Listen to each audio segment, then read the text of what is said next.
LymeOnline's Francesca Evans with the latest news, sport, weather forecast and what's on this weekend in the Lyme Regis area. Significant failings have been found in Magna Housing following a complaint from a Lyme Regis resident who said she was subjected to almost 2 years of antisocial behaviour and abuse from neighbours, forcing her to leave her home. A report from the Housing Ombudsman outlines a series of incidents between the complainant, a tenant of Magna Housing who wishes to remain unnamed, and her neighbours, which spanned from July 2020 to the complainant eventually leaving her home in early 2022. She said she was subjected to threats, verbal abuse, false allegations of child abuse sent to her employer, disruption and prolonged loud noise, with incidents culminating in a reported assault in December 2021. After regularly calling for Magna to take action and lodging 2 formal complaints, the resident eventually took the issue to the Housing Ombudsman, which has now published a damning report on the landlord. The report outlines a number of significant failings, including a lack of evidence that Magna carried out a full investigation, as well as failing to provide a number of other records. It said that the Housing Association's communication with the resident was generally poor and that the impact of Magna's failings had a substantial detrimental effect on the resident. Magna was ordered to pay £800 in compensation and apologise to the resident, review its record-keeping practices and carry out staff training on antisocial behaviour and complaint handling. The company says it has complied with the Housing Ombudsman's orders and it was sincerely sorry for any distress caused. An opening date has been announced for a cocktail and coffee bar at the iconic Regent Cinema in Lyme Regis. Anticipation is building for the opening of the Black Cow Saloon on Thursday, August 3rd. Run by Black Cow, the Dorset-based brand renowned for its uniquely smooth and sustainable pure milk vodka, this pop-up honky-tonk saloon will pair coffee with a carefully curated menu of cocktails, including espresso martinis on tap. It will open in the Art Deco foyer of the former Regent Cinema, which was closed in 2016 following a devastating fire that destroyed the auditorium. A shop called The Outpost will open next door, offering visitors the chance to buy Black Cow's world-renowned vodka, award-winning cheddar cheese, elegant glassware and exclusive gifts. The Regent is now owned by local businessman Seb Walther, who has not yet released any long-term plans for the Grade 2 listed building, the rear of which was demolished following the fire, although he has previously said he hopes to bring the former cinema into a new and exciting use for all. Lyme Regis has been named among the most popular film and TV locations in the UK, as mentioned on social media. The town's famous Cobb Harbor briefly appeared in the official trailer for Wonka, released last week, and local film fans are now keen to see how much the historic landmark will feature in the full-length movie in December.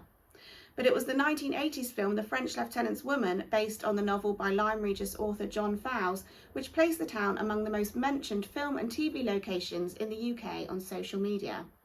Casino Hawk scoured more than 4 million social media posts for mentions of filming locations across the country to find the most popular. Lyme Regis ranked 7th in the results, with more than 230,000 Instagram hashtags mentioning The French Lieutenant's Woman, which saw Meryl Streep staring wistfully out to sea from the end of the Cobb Harbor. And good news if you're keen to step into Meryl's shoes, as the high wall of the Cobb has this week been reopened to the public after weeks of being closed due to damage caused by storms. Lyme Regis Lifeboat Week is currently in full swing, although some of the events have been affected by the poor weather. Opening day was a near washout for organisers, with several events having to be cancelled or postponed amid torrential rain. And the highlight of the programme, the Red Devils parachute jump onto the beach, was called off on Thursday due to heavy cloud, although the Army's display team did still visit the town by road to meet and greet the Mayor and many children. Despite the weather, organisers remain positive and have ploughed ahead with many activities, including the annual fun run, a tug-of-war on the beach, and daily stalls and games at the Lifeboat station, which are proving popular with visitors. Today is Pirate Day, with many pirate-themed activities and a duck race scheduled to take place, and the final Lifeboat Week events will be held on Saturday, including the swimming challenge and the rescheduled bathtub race at 7 p.m. The managerial roundabout at Lyme Regis Football Club continued this week, with news that recently appointed new boss Mickey Hunt had stood down without taking a training session or seeing his team in action. The former Bobby Tracy and Penryn manager, who also had short spells with King Stainton, Callington and Plymstock, informed Lyme chairman Jared Hitchcock that he was unable to continue in the position due to unforeseen personal reasons. The Seasiders wasted no time in appointing Kevin Turner, one of the most respected former players in local football, to take over with immediate effect. Turner, an industrious centre forward, played for Lyme for a period in the 1990s. He's a former Axminster Town player and manager who also played for the Perry Street League 11. His son Ben Turner also plays for Lyme. Hitchcock said that the club was disappointed that Hunt, a sports coach from Exeter, had stepped down so near to the start of the season, but wished him well for the future. Turner said that he fell in love with the Lyme club in his playing days and had always wanted to manage Lyme, where he had assisted managers at the Davyfort in recent years. He has appointed former goalkeeper Chris Higgs, who hung up his gloves at the end of last season after 30 years of service to the Seasiders, as his assistant manager.